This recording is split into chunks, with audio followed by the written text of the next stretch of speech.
Estudo Bíblico, Livro de Jonas. Estudo organizado por Sandra Bivar Neves.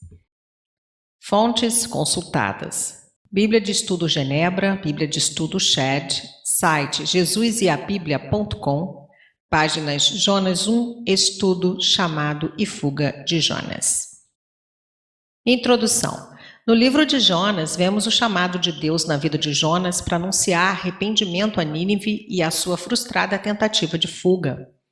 Nínive era uma nação má e pecadora. Conhecida por sua impiedade, Nínive era carregada de violência, abusos e injustiça.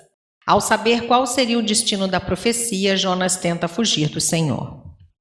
Fazemos o mesmo muitas vezes em nossas vidas. A nossa precipitação nos leva a um inútil período de fuga e perda de tempo.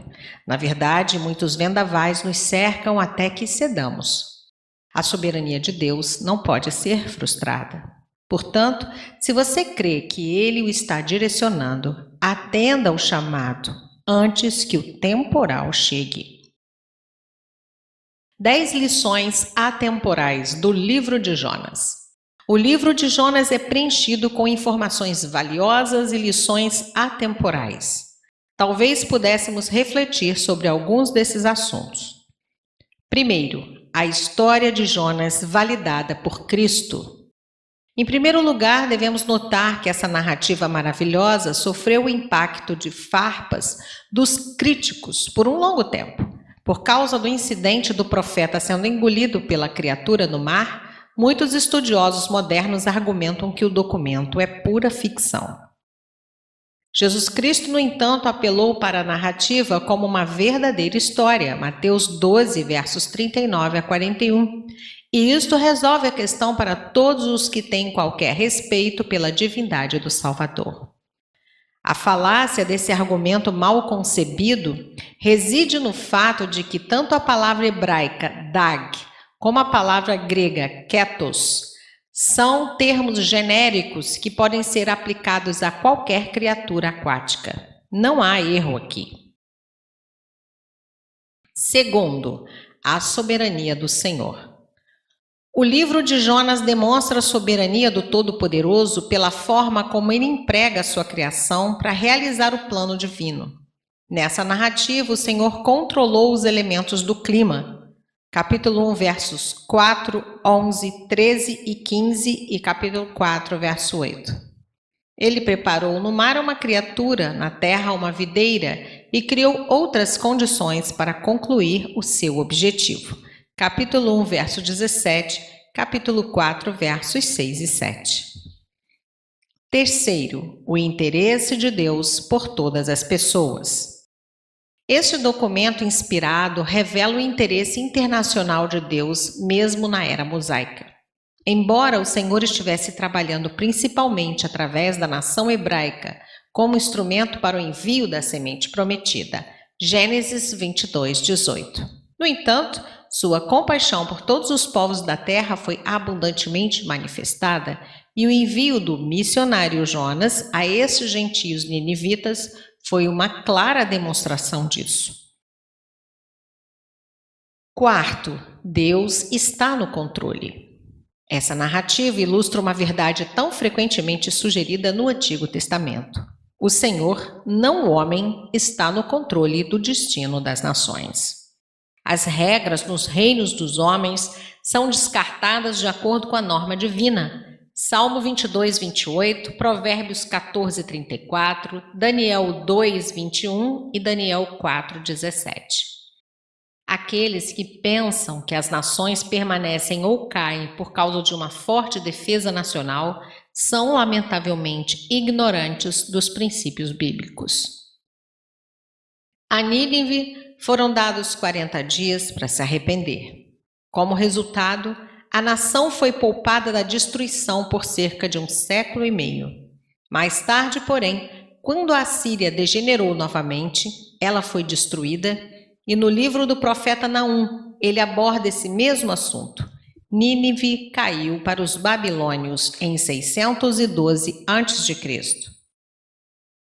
Quinto, a humanidade é responsável perante o Senhor. O livro de Jonas demonstra que os povos antigos que estavam fora dessa relação de aliança mosaica com Jeová foram responsáveis perante a lei moral de Deus. O Senhor olhou para Nínive e observou a iniquidade desse povo, capítulo 1, verso 2. Desde que o pecado é a transgressão da lei divina, 1 João 3,4 e Romanos 4,15, os ninivitas eram, obviamente, sujeitos a tal. Essa poderosa verdade está em conflito direto com a teoria moderna que afirma que aqueles que estão fora da igreja não estão sujeitos à lei do casamento de Deus, a concepção de que é para regular a moralidade humana. 1 Coríntios 7,1 e Hebreus 13,4. O propósito desse novo conceito, é claro, é para justificar relações adúlteras dentro da família de Deus. Sexto, as pessoas podem mudar.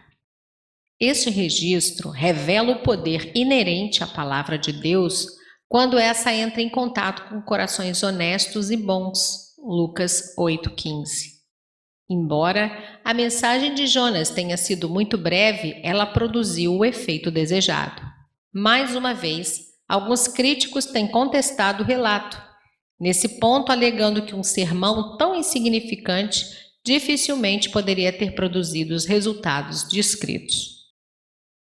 Mas a objeção, que decorre estritamente a partir de viés subjetivo, ignora a evidência bíblica, não menos do que é o testemunho de Cristo que os homens de Nínive se arrependeram com a pregação de Jonas. Mateus 12:41. Além disso, registros históricos revelam que a notável cidade tinha sofrido pragas graves em 765 e 759 a.C. O solo, portanto, tinha sido condicionado para o avivamento de Jonas. Também, de uma forma ou de outra, os cidadãos de Nínive tinham conhecimento da ressurreição do profeta que saiu do ventre do peixe.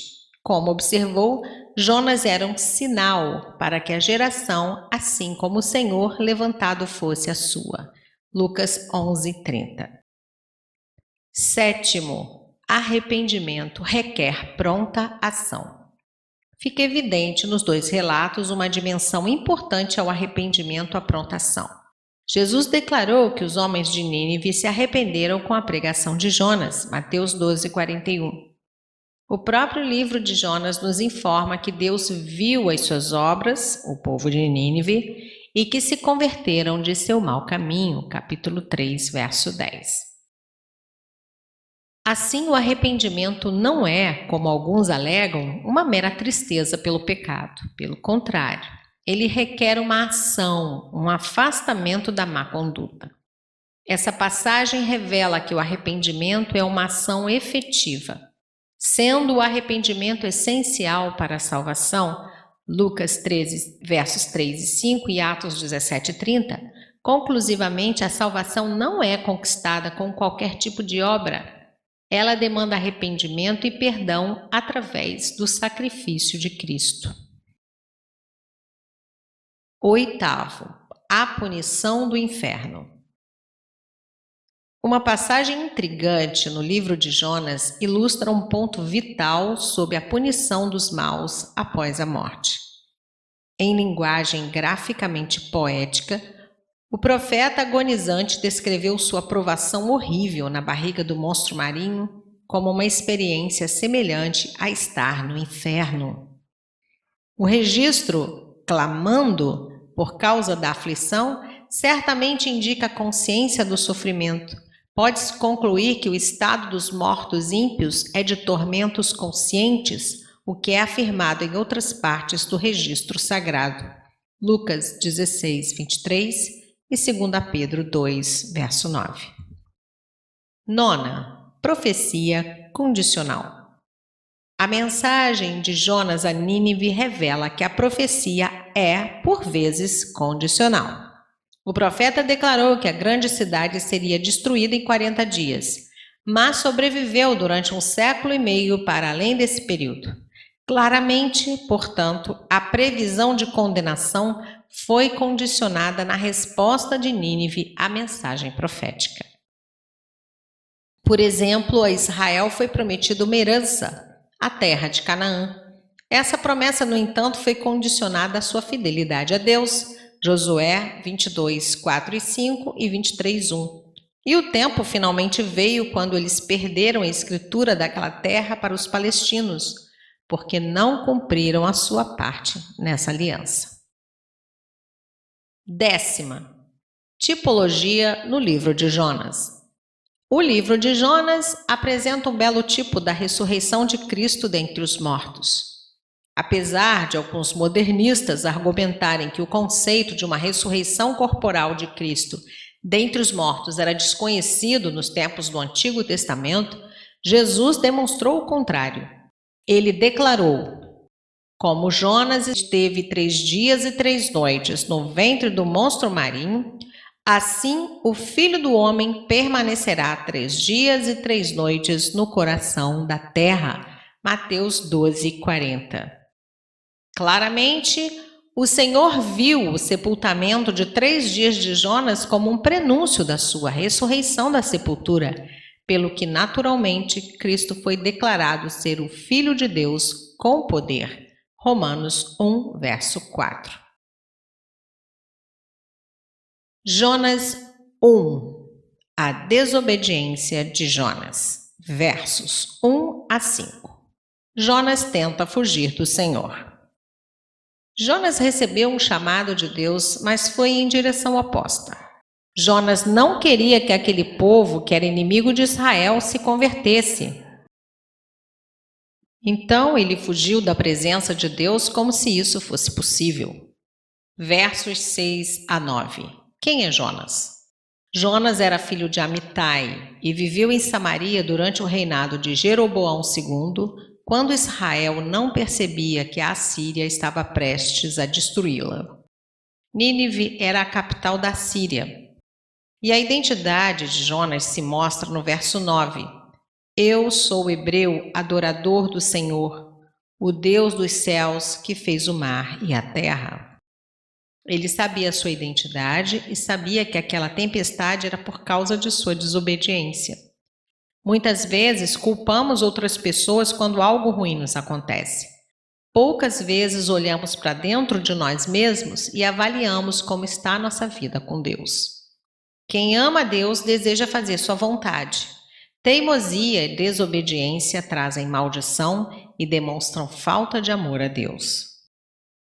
Versos 10 a 15. Jonas é lançado ao mar. A única solução para que os marinheiros se salvassem era tirar Jonas ao mar, já que ele era o culpado por aquela situação.